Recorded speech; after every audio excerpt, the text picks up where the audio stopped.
Hello everybody, welcome back to another vlog. Today is Tuesday. I'm off work today and I have a few errands to run. We had a really nice weekend. We tried a new bakery that Patrick found on YouTube Shorts, I think. It's called Fortitude Bakehouse. They make these giant cream-filled beignets that I just showed. They were like 10 of 10 to die for. The outside tasted like the fluffiest donut consistency and the inside was like if you took melted vanilla ice cream and whipped it into cream filling, and then they drizzled it with chocolate ganache, a miracle of mankind. Then we went to the British Museum to walk around for a few hours. Okay, Odie doesn't want to be on the ground. We bought a couple little prints from the gift shop this time. I got this black cat holding a little note that says home sweet home. I want to put it in the hallway like when you first walk in. That's cute. And then I don't have frames for these yet, but I got these two Beatrix Potter prints. This one's a little bunny family in their bunny den. And then this one we have little bunnies sleeping under the cabbage. How darling. Okay, I need to go to the post office now. One of my embroidered hats just sold from my Etsy shop. I need to get that in the mail to send to its new home in Wyoming. I also have my absentee ballot that I need to get in the mail this month. And then on my way home, I'm gonna stop by the grocery store because I need a chocolate milk like I need oxygen today. And my store has been sold out of the chocolate milk that I like for the past 2 weeks. That is something that we've noticed about grocery shopping here compared to the US. Like if you're not there in the morning shortly after they've unloaded the truck, girl, they're gonna be sold out of stuff. They're gonna sell out of the milk you like, the bread you like. If you want a rotisserie chicken on a Sunday afternoon, happy Hunger Games to you, soldier. That didn't happen as much in the US. Like the shelves were usually stocked. But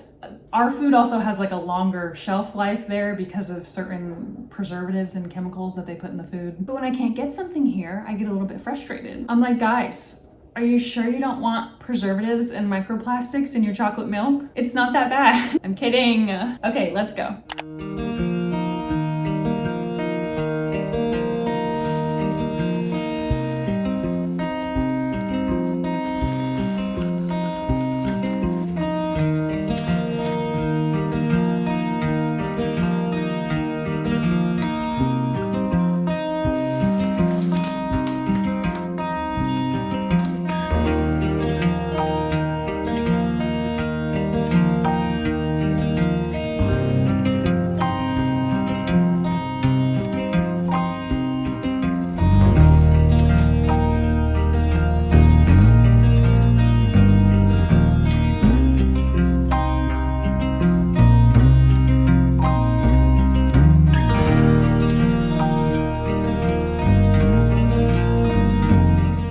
Everybody, it's a few days later. I actually just got out of another job interview, which, dare I say, I think it went well. I just popped back home to get Odie to take him to the park so we could both kind of walk off some of this nervous energy. This was actually my second interview for this position. It's a job in the arts. It's full-time. It's actually like a dreamy job working situation for me. I'm really excited about it. The first interview was a talking interview, going through my art portfolio that I made into a website to look more professional. So it was just like going through my work, talking about it. That part went really well. And then the second interview was more of a practical test. Like they gave me a prompt and something to build.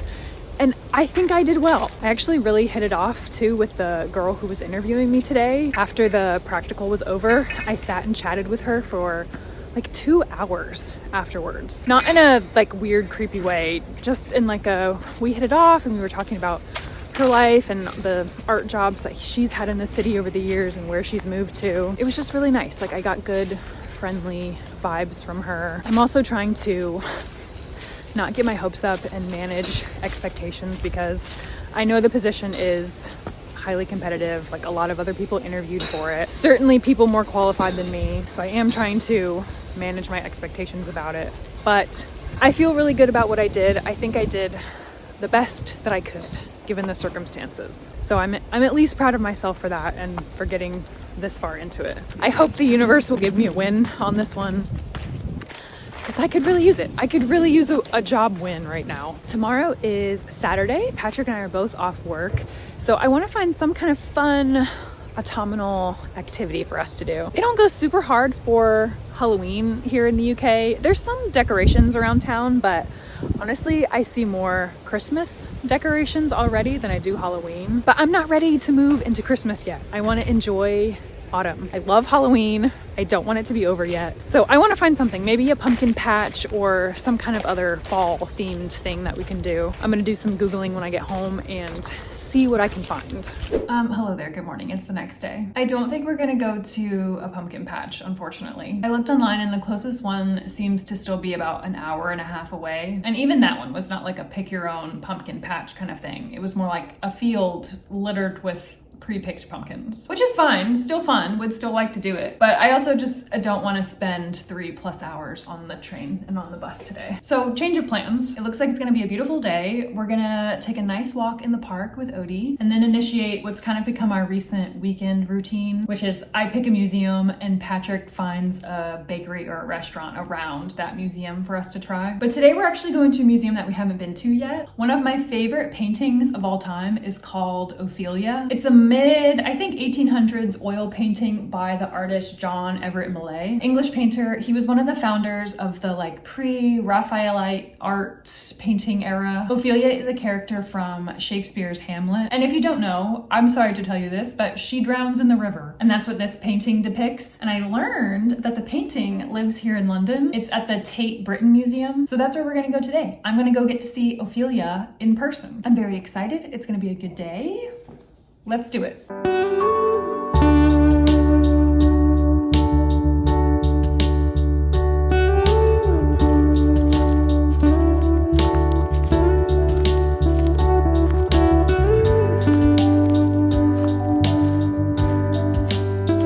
We decided to take an alternate route and walk to the museum just to enjoy the weather and the sun being out before we move into the long, dark winter. We walked by the Wellington Arch and Buckingham Palace. There's one of the King's Guards. Then Patrick picked a burger spot for us to try near the museum, and we accidentally ordered 3 burgers instead of 2. Then we made our way to the museum, and there's a statue of our guy, John Everett Millay. The museum is gorgeous. Big, ornate, stone columns and windows. It's also free to visit. Their collection houses 500 years of British art, and you can walk through the different time periods.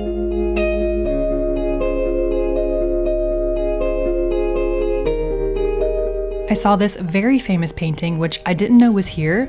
This is The Lady of Shalott by John William Waterhouse. He was also a part of that pre-Raphaelite Brotherhood of Art. It's set in medieval King Arthur times and portrays this woman who was confined to a tower and cursed to die if she ever looked directly on the outside world. So she would use a mirror to look out the window and would embroider scenes of passerbys on her tapestry. She falls in love with Sir Lancelot and decides to leave her tower in defiance. But now she's out in the cold on this boat, and there's little clues in the painting about what becomes of her fate on this river. It's just cool. I love art that incorporates like fantasy or mythology into it. One time I got a comment on one of my videos that said, "You look like one of those pre-Raphaelite women in the paintings, the way you dress and look." I took a screenshot and saved it to my phone to read when I feel ugly, because that's such a niche, specific compliment. But to me, you might as well have just called me the most beautiful woman on earth, because that's how I feel about the women in these paintings. They're like elves from Rivendell. There were several other Shakespearean-inspired paintings, like this one depicts Midsummer Night's Dream. I was also impressed by just how gorgeous every one of these gold frames was. And then here's what we came for. I found Ophelia. Now this girl had trauma. A canceled betrothal, the following death of her father by said fiance. The colors on this were still so vibrant. That green is juicy. The expression on her face, like the way her fingers are bent, perfection. The way her dress looks ethereal floating in the water.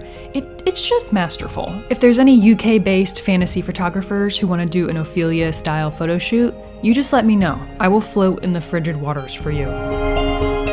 I just freaking love art, you guys. I love living here. I love getting my little treat and walking around and looking at stuff. It's just so fun. Am I wrong? Are you gonna sit there and tell me that I'm wrong? She came down in a bubble, dog. The Wicked Witch of the East, bro! Hi there, editing me popping in to say that the audio in this next clip is kind of messed up. I tried out a new microphone I got to film myself talking outside better, but I don't think that it sounds better. It is muffled, the audio cuts out in some places, so I'm sorry about that, but here's the footage anyway. Hello there, hi. I'm in the park today with a tiny mic because I just feel better when I can touch a tree. It's actually been several weeks, I think, since the last time that I filmed. Honestly, I was waiting to find out some things because I so wanted to end this video with a happy resolution, but that is not how it worked out, unfortunately. I did not get the job, which really sucks. They told me that I did really well in the interviews, but ultimately they just picked somebody that had more experience. And yeah, it's disappointing. It's discouraging. I think I feel really defeated from the whole thing, not just that interview, but the 10 months I've spent being rejected from every employer here and their second cousin. This was also like the first interview experience that I've had here in London where I just felt really good about it and I really wanted the job. So yeah, it sucks. It's disappointing. Also, the thought of just having to start all over from scratch again kind of makes me feel ill, but it happens. It's just been a hard week. When I'm filming this now, it's also about a week after the election, which, yeah, I'm not going to get too deep into. I know so many of us come to YouTube for a friendly distraction or a break from our days. I know I certainly come to YouTube for that, but I do share about my life on here and things that are on my mind. So I just wanted to acknowledge that it's been a hard week. And if you're feeling sad, angry, confused, scared, all of the above, I'm right there with you. Yeah. I wish I had something more positive and uplifting to say, but I'm just kind of in the grief of it all myself and trying to make sense of it and just figure out how to move forward from here. I've definitely been weeping and wallowing, I think, this past week. I might continue to do so for a few days if I'm being honest, but then we will move forward. On a more positive note, London is fully decorated for Christmas now. We have some fun plans coming up in December that I'm hoping I can film some stuff, some fun wintry / holiday videos to share with you guys. And I also don't want to end this video on a sour, somber note, so I wanted to share some clips from our Halloween a few weeks ago. We took Odie to a wiener dog costume party meetup in the park, which I waited until the absolute last minute to figure out his costume. I ended up just sewing together a tie heart-shaped tag that I clipped onto his harness, and so he was my little beanie baby boy. He was so cute, I actually can't stand it. I love him so much. He did lose the costume contest to a dachshund dressed as a pumpkin, which is cute, but a little unoriginal if you ask me. So yeah, please enjoy these clips from Halloweener, and I'll see you next time. Bye!